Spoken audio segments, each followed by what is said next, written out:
তো এপিসোডের শুরুতেই আমরা দেখতে পারি ডন ক্রিক রেডি হয়ে যায় শিপের উপরে অ্যাটাক করার জন্য, যেটা দেখে লুফি বলে যে মনে হচ্ছে ওরা ফাইট করতে চায়। এরপরে লুফি শেফ জেফকে বলে যে যদি আমি তোমার পক্ষ হয়ে ফাইট করি তাহলে কি তুমি আমাকে এই চাকরি ছাড়তে দিবে, যেটাতে জেফ বলে যে যদি তুই এমনিতেও এখানে 1 বছর চাকরি করিস তাহলে আমার রেস্টুরেন্ট ধ্বংস হয়ে যাবে। লুফি বলে যে ওকে ঠিক আছে, বাট আমি শুনছি আপনার টাইমে আপনি একজন মহান পাইরেট ছিলেন, আপনিও কি পাইরেটের কিং হইতে চাইতেন? জেফ বলে যে আমি অনেকদিন পরে এমন স্পষ্টভাবে কাউকে বলতে শুনলাম যে সে ওয়ান পিস খুঁজে বের করে পাইরেটের রাজা হতে চায়, আর সেইটা তুমি বাচ্চা। লুফি বলে যে সেইটা তো আমি হবই, বাট আপনি আমার কথার উত্তর দিলেন না, আপনি কি সত্যি পাইরেটের রাজা হতে চাইতেন?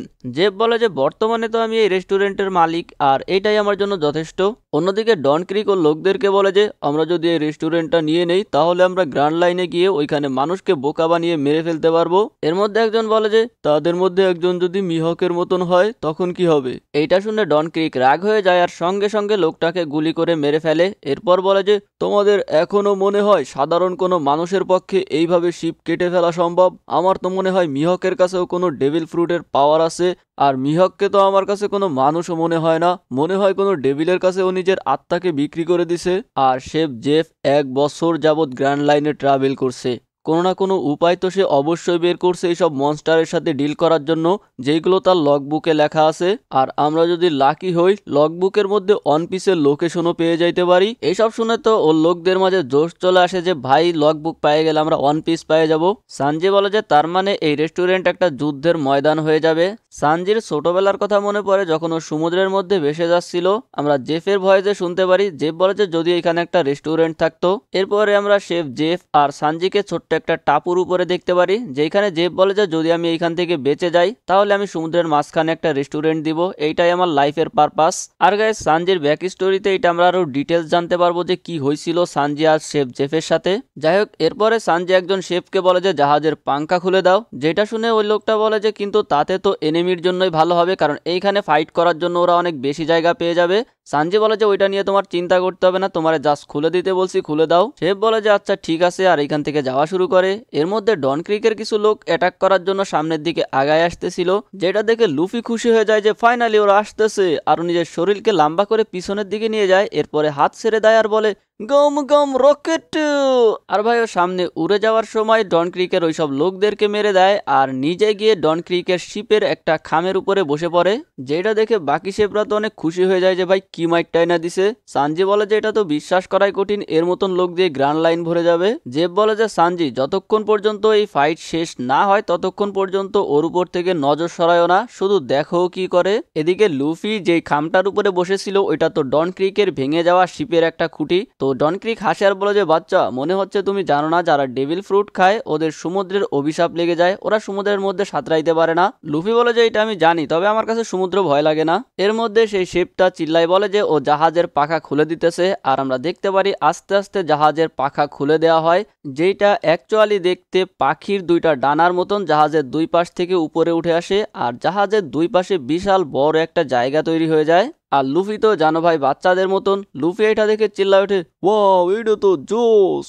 এরপরে সানজি আগে এসে বলে যে আমরা এইখানে ফাইট করব, যেটাতে ডন ক্রিক তো আরো খুশি হয়ে যায়, বলে যে আমার ফিউচার শিপে আমার কোনো ড্যামেজ করতে হবে না, এটা তো আমার জন্য আরো ভালো হইলো। এর মধ্যে পেটিসান সাথে আর একজন বাবুর্চি একটা ছোট্ট বোট নিয়ে বের হয়ে পড়ে, বলে যে এত সহজে আমরা এই শিপ দখল করতে দিব না। আর আমরা দেখতে পারি ওদের বোটের সামনেও 3টা কামান আছে, যেটা দিয়ে ওরা ডন ক্রিকের ভাঙা শিপের উপরে ফায়ার করতে শুরু করে, যার ফলে শিপের অবস্থা আরো খারাপ হয়ে যায়।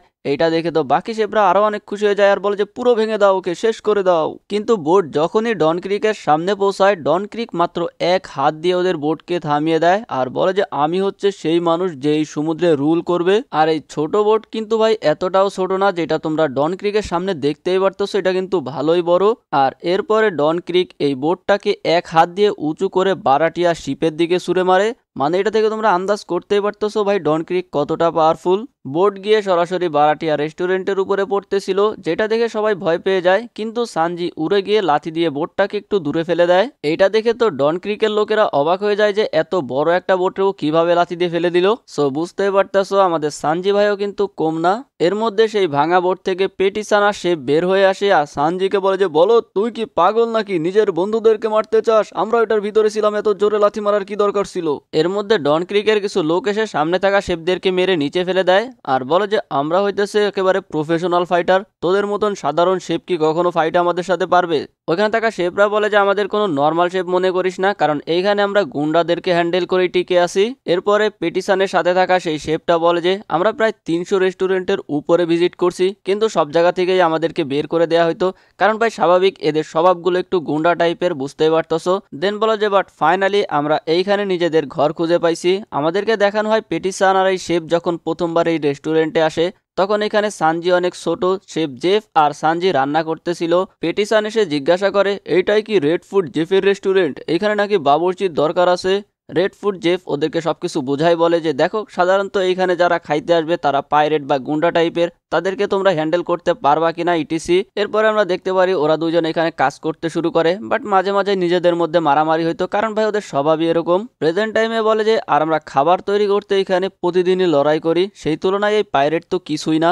যেটা শুনে বাকি শেফরা বলে যে ও একদম ঠিক বলতেছে, চলো লড়াই করি। এরপরে পেটিসান আর বাকি শেফরা সামনের দিকে আগাইতে শুরু করে আর চিল্লায় বলে যে রেস্টুরেন্টের মালিক আর রেস্টুরেন্টকে প্রোটেক্ট করো। পেটিসান আর বাকি শেফরা ডন ক্রিকের লোকদেরকে মারতে শুরু করে, কিন্তু এর মধ্যে পানির ভিতর থেকে কেউ একজন উঠে আসে আর পেটিসানকে অনেক দূরে ফেলে দেয়। এরপর সেই শেফটাকেও মেরে দূরে ফেলে দেয় আর একে দেখে লুফি সহ বাকি সবাই অবাক হয়ে যায় যে ভাই এইটা আবার কে। এরপরে লোকটা হাসতে হাসতে বলে যে যখন কেউ বলে ইনভিসিবল শিল্ডের কথা, তার মানে এইটা আমি, পার্ল দ্য ইনভিসিবল শিল্ড। এটা দেখে ডন ক্রিকের লোক অনেক খুশি হয়ে যায় আর চিল্লায় ওঠে পার্ল সান, ভাই পাল না পার্ল, পার্ল সরি সরি। যাই হোক, এরপরে শেফ যে পেটিসান আর বাকিদেরকে জিজ্ঞাসা করে তোমরা ঠিক আছো কিনা। পার্ল বলে যে ওরা ঠিক নাই, কারণ ওরা আমার কিলার পাঞ্চ খাইছে। Pearl surprise.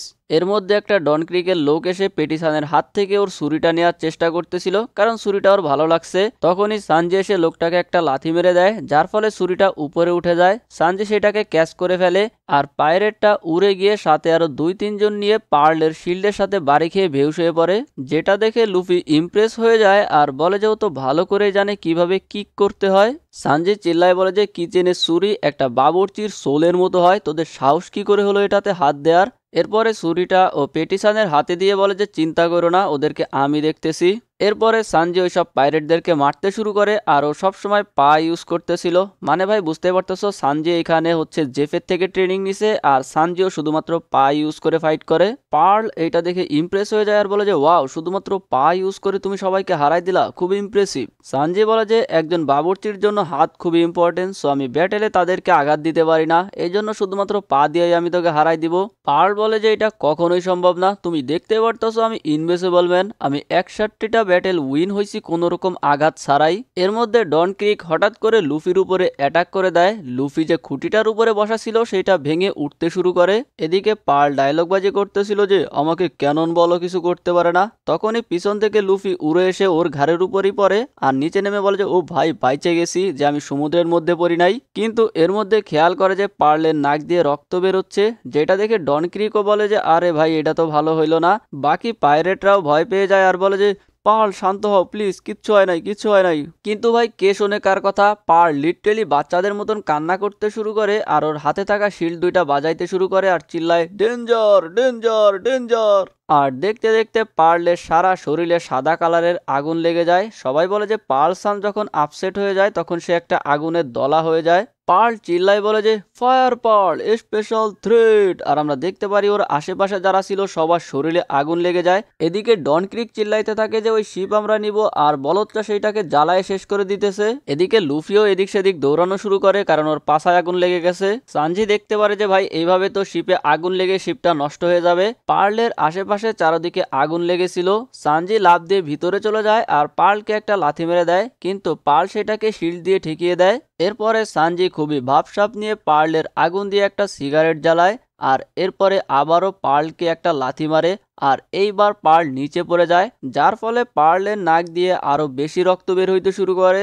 পার্ল আপসেট হয়ে যায় আর বলে যে বলদ কুক, আমি ওকে মেরে ফেলবো, এই রেস্টুরেন্ট আমি সম্পূর্ণ জ্বালিয়ে দিব, আমার আরো আগুন দরকার।